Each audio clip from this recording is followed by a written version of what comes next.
नमस्कार, स्वागत है आपका कॉलेज रिव्यू अनफिल्टर्ड के एक नए एपिसोड में। हम आज हैं हंसराज कॉलेज के सामने। हंसराज कॉलेज जो है वो दिल्ली यूनिवर्सिटी के सबसे टॉप मोस्ट कॉलेजेस में से एक है। तो हम आज समझने की कोशिश ये करेंगे कि हंसराज कॉलेज ऐसा क्या कर रहा है जो इंडिया के दूसरे कॉलेजेस नहीं कर रहे हैं, और साथ ही साथ ये भी जानने की कोशिश करेंगे कि यहाँ क्या कुछ शॉर्टकमिंग्स भी हैं, कुछ इशूज़ भी हैं जो स्टूडेंट्स फेस कर रहे हैं। आपका नाम क्या है? अनुज। ओके, क्या पढ़ाई कर रहे हैं आप? हम यहाँ पे बीएससी केमिस्ट्री ऑनर्स कर रहे हैं, थर्ड ईयर में करेंटली। आप क्या पढ़ाई कर रहे हैं? जी, हमारा नाम अनिकेत है, हम भी थर्ड ईयर में ही हैं, BSc honours chemistry. BSc honours chemistry कर रहे हैं। आपका नाम क्या है? आशुतोष तिवारी। मैं भी बीएससी केमिस्ट्री ऑनर्स का स्टूडेंट हूँ, थर्ड ईयर। ठीक है, तो मेरा सबसे पहला सवाल आप तीनों से ये होगा कि अभी सीयूईटी के थ्रू एडमिशन स्टार्ट हो गए हैं। आप तीनों का एडमिशन कैसे हुआ था? हमारा merit based admission. Merit based admission हुआ था। ठीक है, तो सबसे पहले आप मुझे ये समझाओ कि जो पहले एडमिशन का प्रोसेस था वो ज़्यादा सही था या सीयूईटी वाला सही? जो पहली बात तो ये है कि पहला जो प्रोसेस था उसमें स्टूडेंट्स को चॉइस ज़्यादा मिलते थे एट अ सेम टाइम। ठीक है। और अभी जो क्या है, जो सीवीटी के थ्रू जो एडमिशन्स हो रहा है उसमें क्या है कि प्रेफरेंस भरना है। तो उसमें क्या होता है कि एक कॉलेज रखेंगे उसके नीचे ही दूसरा रखेंगे। पहले जब मेरिट बेस होता था तो होता ये था कि हम एक पर्टिकुलर मेरिट पे सेम टाइम पे अलग अलग कॉलेजेस में अलग अलग कोर्सेज पे एक समय एलिजिबल थे और किसी भी कॉलेज में एट द टाइम एडमिशन ले सकते थे। अभी क्या है कि प्रेफरेंस भर देंगे तो वो जैसे जैसे आपका कॉलेज में प्रेफरेंस ऊपर जाएगा तो ही मिलेगा। तो मेजर जो प्रॉब्लम अभी जो स्टूडेंट्स को आ रही है, जो पिछले साल भी आई थी वो इस साल भी आई थी, वो ये है कि जैसे मान लीजिए किसी कॉलेज को 14 प्रेफरेंस का मिल गया और उसके ऊपर उसने कोई एक कोर्स भर रखा है, वो अच्छे कॉलेज का तो है बट वो कोर्स के लेकर के डाउट है और उसने वो इसलिए भरा बिकॉज उसको एडमिशन चाहिए था। तो जैसे मान लीजिए कोई स्टूडेंट है जिसने भर दिया स्टीफंस का फिजिक्स केमिस्ट्री मैथ, फिर रामजस का, फिर हंसराज का, तो उसको एक डाउट है कि केमिस्ट्री मुझे नहीं पढ़ना है बट मुझे अगर मिलना चाहिए तो अच्छे कॉलेज का मिलना चाहिए। अब उसको किसी पर्टिकुलर कॉलेज में मिला है, अब उसको ये डाउट है कि अब इससे अपग्रेड होगा तो मुझे केमिस्ट्री मिल जाएगा। वो बच्चा ना चाहते हुए भी उसको फ्रीज कर दे रहा है। तो इससे क्या हुआ कि बच्चे मतलब फर्स्ट और सेकंड राउंड में ही वो फ्रीज करके वो ही ले रहे हैं, डर है उनको। लिमिट कर रहे हैं। हाँ, या तो पोर्टल में एक ऑप्शन दे दें कि या तो बच्चे को मिले कि ये सब्जेक्ट मिले, अदरवाइज कोई मत मिले, यही जो है वही उसको अलॉटेड वाला मिल जाए। ये बहुत बड़ा प्रॉब्लम देखने को मिला और कुछ स्टूडेंट्स ऐसा भी बता रहे थे कि नॉ प्रिफर्ड कॉलेज या कोर्स न मिलने के वजह से ऐसा भी हुआ है कि बच्चों ने अपना एडमिशन विड्रॉ भी कर लिया है। ऐसा भी मतलब रेयरली मिला है, एग्जैक्ट मेरे पास प्रूफ नहीं है कोई, बट ऐसा देखने को मिला है। केसेस भी हैं आपके साथ? तो हाँ, तो ऐसा हो कि लाइक स्टूडेंट्स को जैसे हमारे मेरिट बेस में होता था कि सारे कॉलेज अपना कट ऑफ निकाल देते थे और हमको जो पसंद था उसमें बस क्लिक कर देते थे और अप्लाई कर देते थे, वो हमें मिल जाता था। बट अभी क्या है कि प्रेफरेंस भर देने से वजह से प्रायोरिटी ऊपर नीचे हो गई है, तो धीरे धीरे अपग्रेड होगा तो ही मिलेगा। रिस्क है कोई ऊपर वाला मिल जाए वो हमारे कॉम्बिनेशन का ना हो, तो बहुत बड़ा दिक्कत आ रही है सीयूईटी। अच्छा, तो ये तो अपने प्रोसेस में जो फ्लॉज हैं उसको बता दिया। मैं समझना चाह रहा हूँ कि जो पूरा एडमिशन का प्रोसेस ही था, मेरिट वर्सेस ये जो एंट्रेंस है, इसमें आपका क्या कहना है? मेरिट वाले में डेफिनेटली हम एंट्रेंस को बोलेंगे कि entrance is the good option. उसमें सबको इक्वल ऑप्शन मिलेगा, सबका बेस लेवल सेम होगा, जो जैसा परफॉर्म करेगा उसको मिलेगा। बाकी सीयूईटी का जो एनटीए का भी प्रॉब्लम जो आ रही है, जैसे एग्जाम कंडक्ट कराने में जो प्रॉब्लम आई, खैर वो उनका इशू है, लेकिन बच्चों को एक बहुत मेंटल प्रेशर झेलना पड़ा लास्ट के 2 ईयर में। हालांकि अब चीज़ें ट्रैक पे आ रही है नेक्स्ट ईयर से, बट ये थोड़ा प्रोसेस। लेकिन मैं फाइनली ये कहूँगा कि जो सीयूईटी एंट्रेंस जो पैटर्न आया है दैट इज़ वेरी गुड। आपका क्या कहना है सीयूईटी पे? सीयूईटी आने की वजह से ट्रांसपेरेंसी बहुत डिक्रीज की है, कंपेटिबिलिटी डिक्रीज की है। हाँ, और बच्चों को बहुत सारी दिक्कतें हो रही हैं। खैर प्योर मेरिट भी सही नहीं था, उसमें कुछ कंट्रीब्यूशन होना चाहिए एंट्रेंस का, लेकिन पूरे एंट्रेंस अगर करा रहा है तो फिर ये इनकी रिस्पॉन्सिबिलिटी बनती है कि बच्चों के प्रति अकाउंटेबल हो। बाकी अभी अपने सिस्टमेटिक चेंज करें। आपका क्या कहना है? जी, जैसे इन्होंने कुछ फ्लॉज गिनाए थे, मतलब बेसिकली प्रॉब्लम्स तो हैं चॉइसेस को लेके। जब हमारे पास हम लोगों ने मेरिट बेस्ड एडमिशन लिया था तो हमारे पास चॉइसेस अच्छे खासे थे, हम कॉलेजेस चेंज कर सकते थे, कोर्सेज चेंज कर सकते थे। बट ये फ्रीज वाला ऑप्शन, जैसे हमने प्रियोरिटी सेट कर दी तो हमारा जाके फ्रीज हो जाता है। तो हमको लेना ही पड़ता है, आइदर टेक इट और विथड्रॉ दैट। तो एक तो वो प्रॉब्लम थी, बट सेकेंड थिंग मैं कहूँगा कि जो प्रॉस है, मतलब सीयूईटी आने की वजह से कि डाइवर्सिटी बढ़ी है कॉलेज में।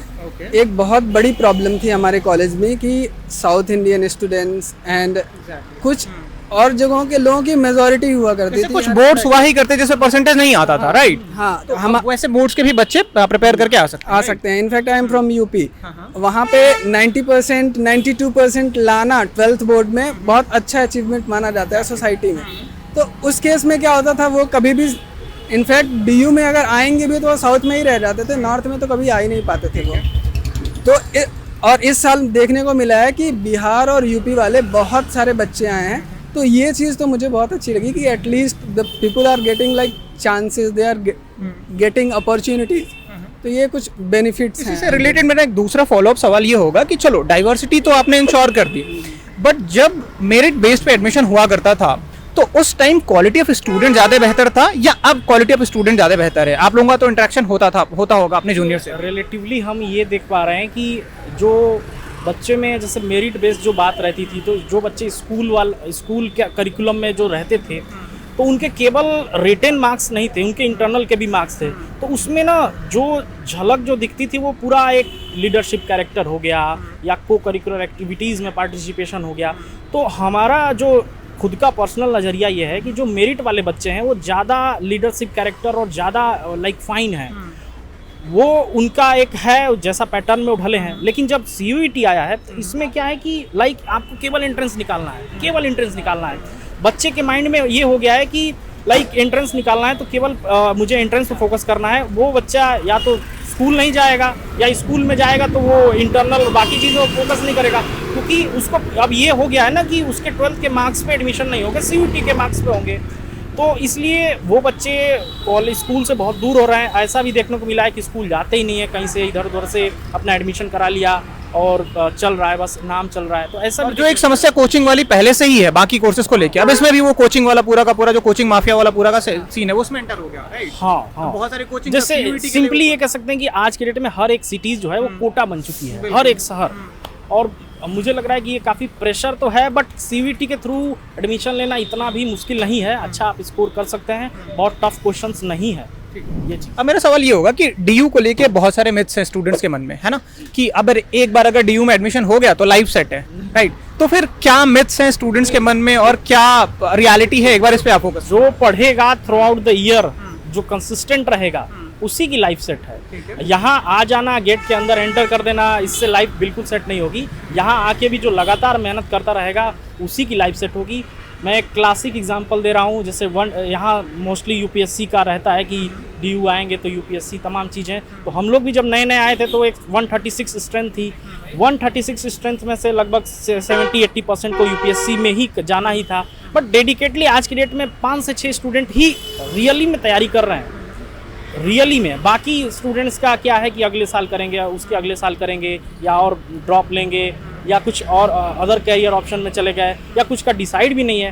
तो ऐसा नहीं है कि जो यहाँ आ गया है उसकी लाइफ सेट है, केक वॉक है, प्लेसमेंट हो जाएगा या तमाम चीज़ें हैं, ऐसा कुछ नहीं है। तो DU ऐसा अलग क्या कर रहा है जो बाकी कैंपसेस नहीं कर रहे? हाँ बताइए। I want to add one thing in that, like जैसे कहा आपने, मतलब यहाँ पे आके लाइफ सेट वाली, देखिए मेजर चीज़ ये है, what is the main difference between the DU and other universities from different parts of the country? The major difference is that it provides opportunities, bunch of opportunities. You have a lot of opportunities. आपके पास best coaching institutes आपको अगल बगल में मिल जाएंगे, इतनी सारी societies हैं। आजकल अगर आप कॉरपोरेट में जाएंगे तो आपको क्या चाहिए? आपको स्किल्स चाहिए। They want only skills. Even from बहुत सारे केसेस हैं, even from student from an IIT Bombay do not get anything, do not get any placement, but any student from like average institute having different set of skills getting better placements. Exactly. So what is required, that is the skill set. Other universities क्या हैं हमारे भारत में, मान लीजिए वो opportunities in the case नहीं provide कर पाते हैं, but talking about DU it provides a lot of opportunity. It's up to you how you utilize. Societies में पार्टिसिपेट करेंगे, अपने स्किल्स अच्छे करेंगे, स्पीकिंग स्किल्स अच्छे करेंगे, आप चीज़ों को एक्सप्लोर करेंगे, सीखेंगे, because it's at the end of the day it's not all about studies, क्योंकि स्टडीज़ में सब बेहतर हैं इसीलिए यहाँ पे आए हैं। Now the journey have taken different route. अब स्टडीज़ पे नहीं चल रहा है, क्योंकि स्टडीज़ करके सब यहाँ पे आए हैं। अब चल रहा है कि आप कितना स्किल्स अपना डेवलप करते हैं, वो आपको सक्सेस में ज़्यादा हेल्प करेगा। स्पेशली पर्सनालिटी डेवलपमेंट के मायने में, या तो वो हर फील्ड में, एक डायमेंशन में नहीं, मल्टी डायमेंशन में कोई भी बच्चा आता है वो अपनी पर्सनालिटी को डेवलप कर सकता है, चाहे वो सिंगिंग, डांसिंग कंपटीशन कुछ भी हो, हर फील्ड में अपने आप को डेवलप कर सकता है, चाहे वो कम्युनिकेशन स्किल ही क्यों ना हो। ये सबसे बड़ी चीज़ है जो DU प्रोवाइड कराता है। एक सबसे बड़ी बात एक्सपोजर वाली, यहाँ पे बहुत एक अच्छा एक्सपोजर मिलता है स्टूडेंट्स को, क्योंकि डिफरेंट पार्ट्स ऑफ स्टूडेंट्स आते हैं। और दूसरी बात, एक नेशनल कैपिटल है और इसके वजह से ये जो यूनिवर्सिटी है वर्ल्ड लेवल पे भी इसका मतलब लाइक MOUs है, दुनिया भर के पेटेंट्स हैं, तो एक वर्ल्ड लेवल पे एक वो बेस प्रोवाइड करता है। दूसरी बात, खास करके अपने कॉलेज की बात करें तो कॉलेज भी एक्सपोजर के मामले में बहुत आगे है। लाइक एक रिसेंटली इंटरनेशनल कॉन्फ्रेंस हुआ, चाहे रिसर्च आर्टिकल हुआ, basically I am chemistry department, तो हमारे यहाँ कॉन्फ्रेंस भी अच्छे खासे होते हैं, लैब्स भी काफ़ी अच्छी है, और लाइक आर्टिकल्स के बारे में भी स्टूडेंट लाइक टीचर्स और स्टूडेंट्स के बारे में काफ़ी एक इंटरेक्शन है। तो लाइक एक्सपोजर के मामले में, खासकर ये केमिस्ट्री डिपार्टमेंट के मामले में कॉलेज तो बहुत ही बेस्ट है। अब मेरा एक सवाल होता है, जब मैं प्राइवेट यूनिवर्सिटीज़ या प्राइवेट कॉलेजेस के बच्चों से मिलता हूँ, मेरा एक सवाल ये है, कंसर्न कॉर्पोरेट्स का भी है। कंसर्न ये है कि जो करिकुलम आपको पढ़ाया जा रहा है और जो इंडस्ट्री आपसे डिमांड कर रही है, दोनों में बहुत बड़ा मिसमैच है। जो सिलेबस है वो अपडेट हुए काफ़ी टाइम हो गया है, और आज देख ही रहे हो आप इंडस्ट्रियल रेवोल्यूशन किस लेवल पे पहुंच चुका है। तो यहाँ क्या ऐसे इनिशिएटिव्स लिए जाते हैं कि आपका जो करिकुलम और इंडस्ट्री के डिमांड में गैप है उसको ब्रिज किया जा सके? देखिए, अभी इन्होंने जैसे लॉन्च किया है स्किल इन्हांसमेंट कोर्स, वो हमारे समय से भी था, 2015 ऑनवर्ड से भी चल रहा है। प्रॉब्लम आ रही है कि जो स्किल इन्हांसमेंट कोर्स है ना, वो स्किल वाला बेसिकली नहीं है, वो नॉलेज टाइप का बन जा रहा है। लाइक थ्योरेटिकल ज़्यादा थ्योरी है, प्रैक्टिकल भी है, लेकिन उसमें प्रोफेशनल चीज़ उतनी ऐड नहीं है। जैसे हमारा स्किल इन्हांसमेंट कोर्स में फार्मास्यूटिकल केमिस्ट्री था, तो उसमें हमने पैरासीटामॉल, आइबुप्रोफेन और डिफरेंट ज़रूरी मेडिसिन बनाना सीखा और पढ़ा भी, लेकिन उसको कैसे प्रोफेशनल में इंटरैक्ट करना, या फिर कैसे मतलब क्या कोई एक प्लेसमेंट हो या कहीं उस चीज़ को इंडस्ट्रियल एक्सपोजर नहीं मिल रहा है। हाँ, वो एक कमी है। हम नहीं कह सकते कि फ्लॉज है, लेकिन एक कमी है। तो हो सकता है कि अभी बात चल रही है, देखिए, और भी इन्होंने कोर्सेज डाले हैं। तो मेन बात वही है कि जो इंडस्ट्रियल एक्सपोजर है वो बहुत ज़रूरी है, जो हो सकता है कि आने वाले समय में DU आपने इम्प्लीमेंट करे। और यहाँ पे एक बात और है, स्किल डेवलपमेंट सेंटर जो कि कुछ समय में बनने वाले हैं दिल्ली यूनिवर्सिटी के कैंपस में। तो अगर वो बनते हैं और स्टूडेंट्स को वहाँ जाके सीखने को मिलता है और एक एक्सपोजर मिलता है, तो हमें लगता है वो बहुत अच्छा होगा। ठीक है, आपको क्या लग रहा है, क्या इनिशिएटिव्स लिए जा रहे हैं ये यहाँ पे ये जो इंडस्ट्रियल और एजुकेशनल मिसमैच है, यहाँ पे बेस तैयार किया जाता है। यहाँ पे वो चीज़ तैयार कर दी जाती है कि अगर आप इंडस्ट्री में जाना चाहते हैं तो थोड़ी सी मेहनत करके उस चीज़ को आप डेवलप कर सकते हैं। उसमें कोई बहुत ज़्यादा आपको दिक्कत नहीं करनी। आप चाहे तो उस चीज़ को डेवलप करके एक अच्छी पोजीशन कॉर्पोरेट्स में भी पा सकते हैं, चाहे वो केमिकल का फील्ड हो, चाहे या फिर कोई और फील्ड हो। आपका क्या कहना है? जैसे उन्होंने कहा, मतलब मिसमैच तो है, प्रॉब्लम्स तो हैं, बट एक मेजर प्रॉब्लम तो यही है। जैसे क्या होता है कि कई बार चीज़ें ऐसी होती हैं, हम पढ़ रहे हैं, सामने दिख भी रहा है कि ये बंदा पढ़ के ये चीज़ कर रहा है, तो चीज़ें हमें दिखती हैं, हम ये पढ़ रहे हैं, यहाँ जा सकते हैं, ये एलुमिनाई हैं हमारे, तो हमें ऐसा कुछ अभी कुछ खास मतलब मान लीजिए स्किल इन्हेंसमेंट कोर्सेज से रिलेटेड ऐसा कुछ दिखता नहीं है, साफ दिखता नहीं है कि ये हमारे सीनियर हैं, ये फार्मा पढ़ के ये कर रहे हैं, हम भी ऐसा कर सकते हैं, ये दिखता नहीं है। But at the same time opportunities हैं, अगर आप जाना चाहते हैं, टीचर से इंटरेक्ट करेंगे तो वो हेल्प करेंगे। मतलब कुल मिला के बात ये है कि एक डेडिकेटेड सेल होना चाहिए जो कॉन्टिन्यूस ये स्टडी करती रहे कि इंडस्ट्री में भी क्या डिमांड में है और हमारे करिकुलम में क्या शॉर्टकमिंग्स है, जिससे कि हम पढ़ा के एडिशनली उस शॉर्टकमिंग को फुलफिल कर पाए। राइट, एक चीज़ NEP में हम ऐड करना चाहेंगे, नेशनल एजुकेशन पॉलिसी में। इसमें एक पॉइंट ये है कि स्टूडेंट्स को चॉइसेस दिया जाएगा, जिसका जो मन करे वो स्टडी करे, ठीक है, that is the good thing. लेकिन होता क्या है कि वो चीज़ कहाँ तक इम्प्लीमेंट हुई। फॉर एग्जांपल, आपने 9 से 12 तक के बच्चों को बोल दिया कि आप मैथ्स के साथ इकोनॉमिक्स पढ़ लो, आर्ट्स का सब्जेक्ट पढ़ लो, ठीक है, वो चीज़ आपने मतलब आने वाले समय में आप करेंगे, अभी नहीं हुआ है, आने वाले समय में ऐसा नोट डाउन है कि 9 से 12 में चॉइसेस दी जाएगी, ठीक है। तो सिमिलरली हमारा कहना है कि उसी हिसाब से आगे का पैटर्न डिमांड करिए ना। जैसे हंसराज कॉलेज या दिल्ली यूनिवर्सिटी के किसी भी कॉलेज में BSc ऑनर्स केमिस्ट्री करने के लिए फिजिक्स, केमिस्ट्री, मैथ स्टूडेंट्स को पढ़ा होना चाहिए, ये इन्होंने लाइक कंपलसरी है, ठीक है। जो इसका नहीं रहेगा वो उसको नहीं मिलेगा एडमिशन। तो आपने 11-12 में कह दिया जो मन करे वो पढ़ो, तो स्टूडेंट्स वहाँ पे इधर उधर का कॉम्बिनेशन ला के पढ़ लिया। अब वो जब यहाँ आया तो उसे पता चला कि आप तो एलिजिबल ही नहीं है। तो ये जो बड़ा जो बट वो एलिजिबिलिटी में चेंज होगा जैसे ही एनईपी इम्प्लीमेंट होगा ना। बिल्कुल, change तो कर दिया ये मतलब छूटा ना जाए। और दूसरी बात ये है कि यहाँ पे पढ़ने के बाद, जैसे यहाँ क्या है कि दिल्ली यूनिवर्सिटी में बीएससी ऑनर्स केमिस्ट्री करने के बाद यहाँ से एमएससी करना है, तो आपको जेनरिक इलेक्टिव में दो सब्जेक्ट मैथ के पढ़े होने चाहिए। तो इस तरह की चीज़ें हैं, तो इसमें भी अगर छूट दिया जाए, या तो आप ये कह दीजिए कि दिल्ली यूनिवर्सिटी से बीएससी केमिस्ट्री करने के लिए केवल एमएससी केमिस्ट्री करने के लिए बीएससी का स्टूडेंट होना चाहिए, कोई पेपर में बाध्यता ना हो। और सिमिलरली और भी जैसे इंस्टीट्यूट हैं, जैसे इसरो है, बार्क है, इन्होंने ये बोल रखा है कि हमारे यहाँ प्लेसमेंट या किसी सर्विस के लिए आप आते हैं तो 2 सेमेस्टर मैथ 2 सेमेस्टर फिजिक्स होना चाहिए। तो यहाँ पे चॉइसेस तो हमारे पास रहे नहीं कि हम आप ये कह रहे हो कि जो एनईपी है उनमें इन बातों को ध्यान देना चाहिए, राइट? ध्यान दें और स्टूडेंट्स को मतलब आगे इंस्टीट्यूशंस को भी कहें कि वो कोई खास क्राइटेरिया ना बनाए। जब आप स्टार्टिंग में फ्लेक्सिबिलिटी दे रहे हो तो आगे भी फ्लेक्सिबिलिटी वो कंटिन्यूड रहनी चाहिए। जी, यही चीज़ बोल रहा है। दूसरी बात एज की बात कर रहे हैं, जैसे खास करके एनडीए के कुछ स्टूडेंट होते हैं, तो आप ये कह रहे हैं कि क्लास 12th में आप क्लास 12 18 ईयर्स ऑफ एज का आप मतलब 18 साल में 12th पास करिए। तो एनडीए में जो इनटेक होता है वो होता है 19.5, बट वो 1 साल पहले लेते हैं, यानी 18.5। स्टूडेंट्स के पास एक ही चॉइस मिलेगा एनडीए के लिए। तो ये चीज़ एनडीए को हम कहना चाहेंगे कि अगर आप ये बोल रहे हो कि क्लास 18 साल में हम 12th पास करें, तो एनडीए को भी हम इंफॉर्मेशन यूपीएससी को देना चाहेंगे कि वो अपने एज में रिलैक्सेशन करे कि स्टूडेंट्स को एटलीस्ट 2 या 3 अटेम्प्ट मिले एनडीए के। अब हम 18 साल के पहले 12th पास नहीं करेंगे तो एलिजिबल नहीं होंगे, 18 साल बाद हमारा एक ही अटेम्प्ट बचेगा। तो यहाँ पे सारे चेंजेस एक दूसरे से लिंक्ड हैं, इन सारी बातों का एक साथ ध्यान रखना हाँ, चाहिए। ये बहुत बड़ा चंक है। अब मेरा सवाल जो होगा वो होगा फैकल्टीज पे, राइट? जो स्किल का गैप है, चलिए उसको फुलफिल करने के लिए कुछ इनिशिएटिव्स लिए जा रहे हैं, कुछ इनिशिएटिव्स लिए जाने की जरूरत है अभी। फैकल्टीज कैसी हैं यहाँ पे? अब जब मैं पूछता हूँ कि फैकल्टीज कैसी हैं, तो इस सवाल के अंदर 2 सवाल छुपे हुए हैं। पहला ये कि एक तो हो गया टीचिंग एक्सपीरियंस, ठीक है, चलिए वो टीचिंग एक्सपीरियंस है। दूसरा हो गया क्या फैकल्टीज के पास इंडस्ट्री रेलेवेंट एक्सपीरियंस भी है? क्या उन्होंने कॉर्पोरेट्स में भी काम किया हुआ है ताकि उनको पता हो कि कॉर्पोरेट में काम कैसे होता है, प्लस इंडस्ट्रियल एक्सपोजर वो आपसे भी शेयर कर पाएं। तो टीचिंग एक्सपीरियंस कैसा है यहाँ के फैकल्टीज का? टीचिंग एक्सपीरियंस तो ठीक है, रही बात इंडस्ट्री लेवल का उनका एक्सपीरियंस, तो हमें खास उस बारे में नॉलेज तो नहीं है। पर्सनली हम उनको नहीं जानते हैं, बट डेफिनेटली उन्होंने रिसर्च पेपर या पीएचडी एमफिल उनके समय भी था, तो उन्होंने काफ़ी स्टडी तो की है ऑब्वियसली। और ख़ास करके जो टीचिंग पैटर्न की बात करें, द वे ऑफ टीचिंग, तो हमें लग रहा है इसमें कुछ सुधार करने की ज़रूरत है। मतलब जैसे में क्या क्या सुधार होनी चाहिए? टीचिंग मेथोडोलॉजी जो है इंटरैक्टिव लाइक जैसे होता है ना, जैसे 11th 12th में या 9th में स्टूडेंट्स को टीचिंग लर्निंग मटेरियल जो होता है ना, TLM, इससे स्टूडेंट्स को इंटरैक्ट कराया जाता है। ऑल्दो हमारे पास ऐसे ही लैब है, हमें वो ठीक है, बट थ्योरी की क्लासेस में क्या है, क्लास मस्ट बी इंटरैक्टिव।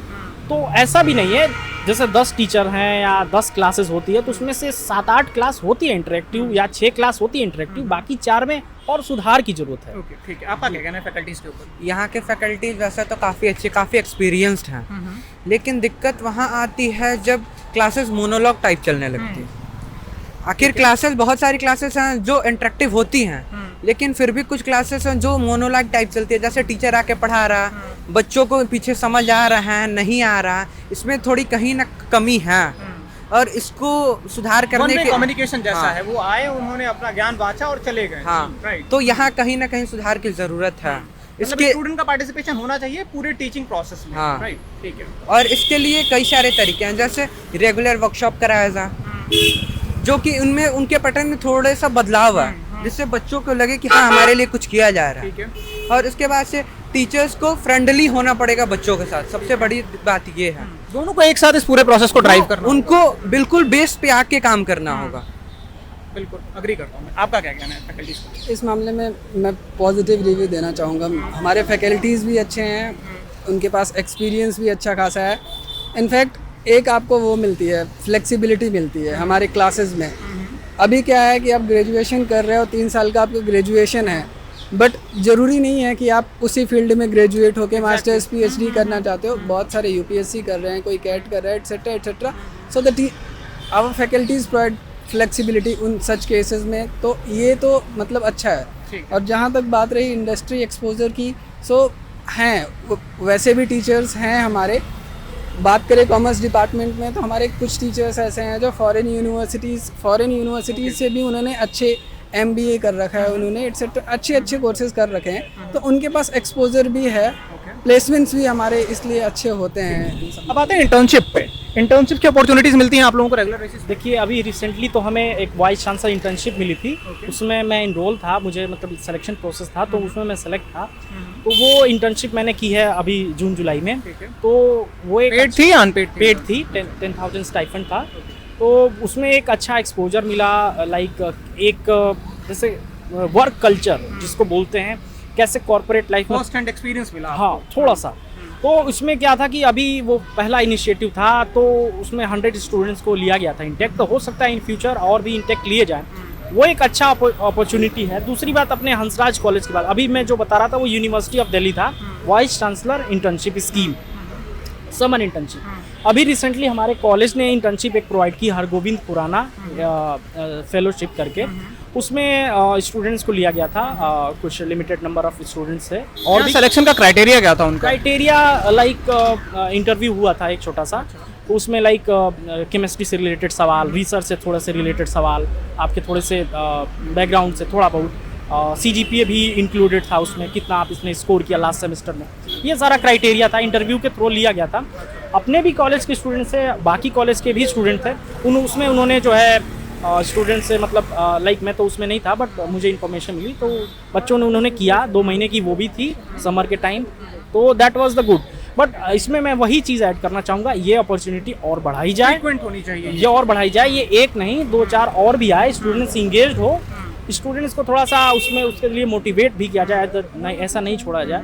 तो सिमिलरली यूनिवर्सिटी ऑफ दिल्ली में स्पेशली केमिस्ट्री डिपार्टमेंट में और इंटर्नशिप की ज़रूरत है, सिमिलरली कॉलेज में भी और इंटर्नशिप की ज़रूरत है। ठीक है, अब आते हैं प्लेसमेंट पे। प्लेसमेंट्स का क्या हाल है यहाँ पे? प्लेसमेंट तो सबसे पहली बात बीकॉम की बहुत अच्छी है, सबसे रैंक 1 पे बीकॉम है। क्या रहा होगा एवरेज प्लेसमेंट या मीडियन प्लेसमेंट? अगर एवरेज की बात करें तो मैंने थोड़ा सा प्लेसमेंट रिपोर्ट पढ़ा था, राउंड फिगर में बता रहा हूँ, 16 to 70 LPA normal average package, medium salary, highest I think 33 भी है। और पिछले ईयर से इस बार प्लेसमेंट बढ़े भी हैं, लगातार 3 सालों में प्लेसमेंट का जो एवरेज है वो बढ़ता जा रहा है, ग्रॉस पैकेज भी बढ़ा है। प्लेसमेंट सेल है डेडिकेटेड यहाँ पे? हाँ बिल्कुल, प्लेसमेंट सेल कैसे इंटरेक्टिव है आप लोगों के साथ काम करते हैं? चीज़ मैं ऐड करना चाहूँगा, प्लेसमेंट में सबसे पहला जो प्लेसमेंट है वो है कॉमर्स के स्टूडेंट्स का, फिर आर्ट्स के स्टूडेंट का, फिर साइंस के स्टूडेंट्स का। ये थोड़ा सा हिटिंग है हमारे लिए, basically I am science student, तो प्लेसमेंट हमारे में भी होना चाहिए।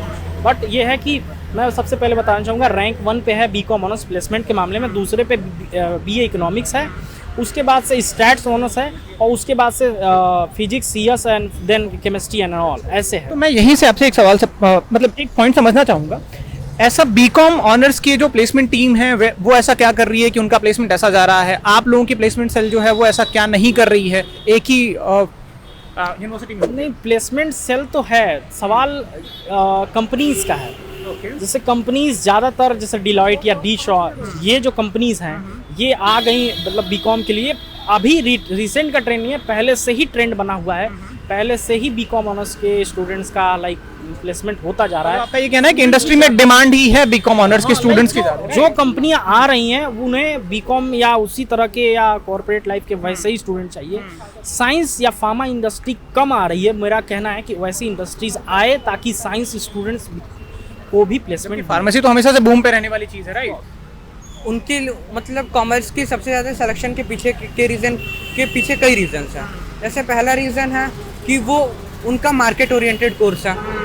दूसरा रीज़न है कि वहाँ के जो बच्चे होते हैं वो डेडिकेटली इसी के लिए काम करते हैं कि हाँ हमें इंटर्नशिप लेना है। जबकि साइंस और आर्ट्स के बच्चे होते हैं वो कई सारे फील्ड के बारे में एक्सप्लोर करते हैं, जैसे कुछ UPSC चले जाते हैं, कुछ मास्टर्स करते हैं, कुछ अलग लाइन में चले जाते हैं। तो ये बहुत सारे फैक्टर हैं। तो इसमें ये जो इंस्टीट्यूशन को करना चाहिए वो तो करना, इसमें बच्चों को भी उस हिसाब से सोचना चाहिए। ठीक है, अब लास्ट में आते हैं। एक सवाल मेरा ये होगा आप सबसे कि ऐसी क्या कंस्ट्रक्टिव फीडबैक आप देना चाहोगे यूनिवर्सिटी को, जो आपको लगता है कि ये शॉर्टकमिंग से अगर इन चीज़ों को इम्प्रूव कर दिया जाए तो हंसराज कॉलेज और बेहतर कर सकता है? देखिए, सबसे बड़ी बात कि इंटर्नशिप को बढ़ाया जाए, ठीक है, और दूसरी बात कि रिसर्च अपॉर्चुनिटी भी बढ़ाई जाए, और स्टूडेंट्स को लेकर के खास करके रिसर्च के मामले में एक इन्वॉल्वमेंट बनाए, एक अवेयरनेस भी हो।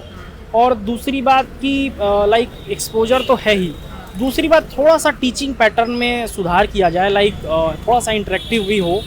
और लैब तो ठीक है, हमारे यहाँ लैब रिलेटेड कोई दिक्कत नहीं है। तो बाकी एवरीथिंग इज़ फाइन, कोई दिक्कत नहीं है। इंफ्रास्ट्रक्चर भी ठीक है, थोड़ा सा एक चीज़ ऐड करना चाहूँगा, कॉलेज की फ़ीस थोड़ी बढ़ी है, ज़्यादा नहीं बढ़ी है, 2000 बढ़ी है, बट स्टिल कंपेरेटिवली इस कैंपस में कॉलेज की फ़ीस ज़्यादा है। क्यों ज़्यादा है मुझे वो चीज़ नहीं मालूम है, लेकिन मेरा मानना है कि उसमें रिलैक्सेशन के बारे में सोचना चाहिए। कॉलेज एडमिनिस्ट्रेशन को थोड़ा सा रिलैक्सेशन स्टूडेंट्स को देना चाहिए, क्योंकि स्टूडेंट्स डिफरेंट बैकग्राउंड से आते हैं, और तो ये है, इसमें सुधार करना। आपका क्या कहना है, क्या फीडबैक दोगे आप यूनिवर्सिटी को जिससे कि और इम्प्रूवमेंट होगा? वैसे तो हमारा कॉलेज बहुत अच्छा है, लेकिन कुछ चीज़ें हैं अगर जिनमें सुधार किया जाए तो कॉलेज और बेहतर हो सकता है। जैसे बहुत सारे फील्ड हैं, बहुत सारे डायमेंशंस हैं, चाहे वह करिकुलर एक्टिविटीज़ का हो या फिर एजुकेशन बैकग्राउंड का हो। लेकिन दिक्कत ये है कि हर फील्ड को बराबर ऑप्शंस नहीं मिल पाते प्रमोट होने के लिए। तो जो ऐसे फील्ड्स हैं जिन पे ध्यान नहीं दिया जाए उन पे ध्यान दिया जाए। उसके बाद से हमारी लैब्स, क्लासेस सब अच्छे, और क्लासेस थोड़े इंटरेक्टिव हो। बाकी बच्चों को ओरिएंट किया जाए मार्केट की तरफ, चाहे वो इंटर्नशिप की हो या फिर वो प्लेसमेंट्स की हो, क्योंकि कोई भी ऐसी फील्ड नहीं है जहाँ सारे बच्चों को लिया जा सकता है। तो इसके लिए उन डाइवर्जेंस बहुत ज़रूरी है। आपका क्या कहना है, क्या फीडबैक दोगे? मेरे हिसाब से तो मुझे लगता है बेस्ट है मेरा हंसराज, क्योंकि मैं बात करूँ बेस्ट तो है उसमें, मैंने कहा कि कंस्ट्रक्टिव फीडबैक और जिससे कि और इम्प्रूव हो पाए आपका हंसराज। ओके, वैसे मुझे कोई ऐसा फ्लॉज दिखता नहीं है। हर एक फ्लॉज की बात ही नहीं कह रहा हूँ मैं, कंस्ट्रक्टिव फीडबैक की बात कर रहा हूँ, जो सब कुछ परफेक्ट है, ठीक है, बट इसमें आप कुछ और इम्प्रूवमेंट चाहते हो, अगर नहीं चाहते हो तो भी कोई इशू नहीं है। I don't think so that there something. एक लास्ट सवाल होगा मेरा, थोड़ा पॉलिटिकल सवाल है।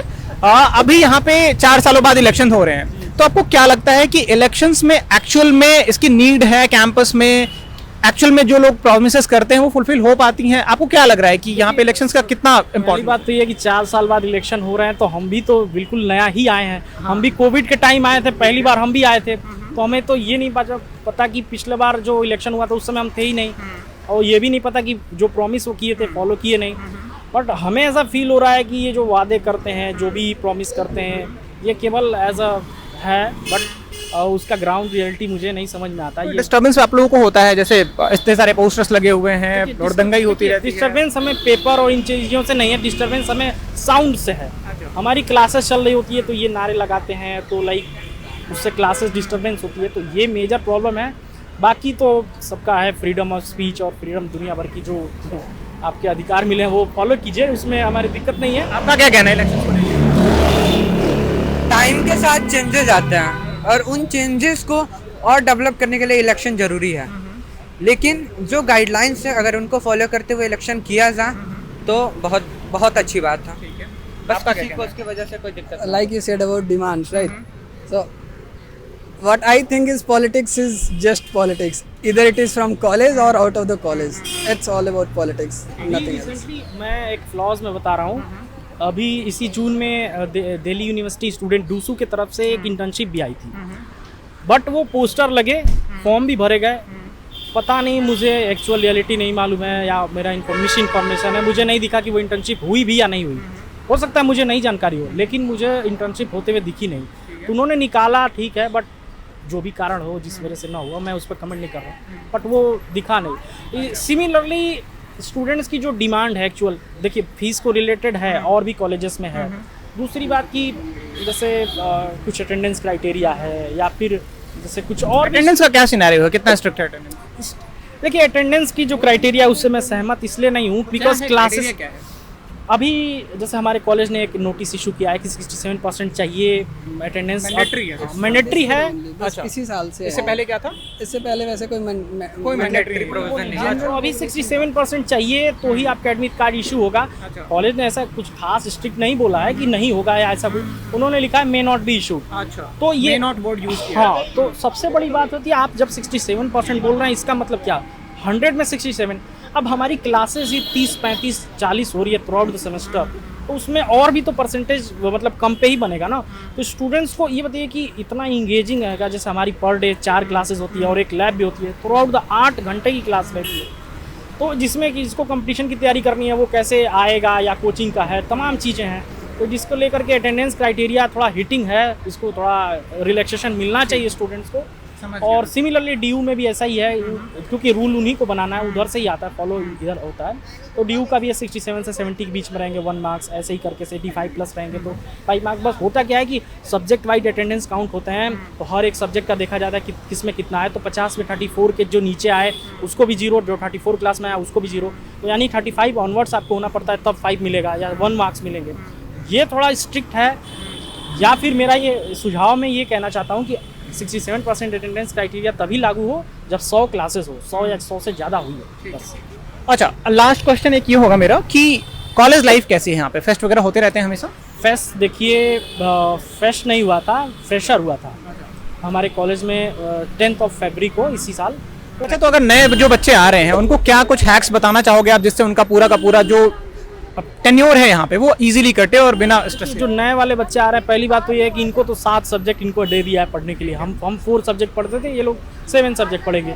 इसमें पहले कहना चाहूँगा कि अभी काफ़ी नई नई चीज़ें आई हैं, तो पहले सेमेस्टर में वो पूरी चीज़ों को समझे, कॉलेज का पैटर्न क्या है, क्या SEC है, क्या बैक है, तो तमाम चीज़ें, कोर्सेज़ के बारे में, अपने स्ट्रक्चर के बारे में समझे, क्रेडिट क्या होता है, तमाम चीज़ें इसको समझे, अपने कोर्स को समझे, सिलेबस को समझे, एक स्ट्रेटजी बना ले, कैसे 3 साल चलना है, 4 साल चलना है। उसके बाद से सेकेंड सेमेस्टर से अपनी कंपटीशन की तैयारी में बिल्कुल लग जाए, ये हम कहना चाहते हैं। ठीक है, I think most of the चीज़ें हमने कवर कर ली है। अगर इसके बाद भी अगर आपको कोई डाउट होता है तो आप फील फ्री करो रीच के लिए। Thank you so much.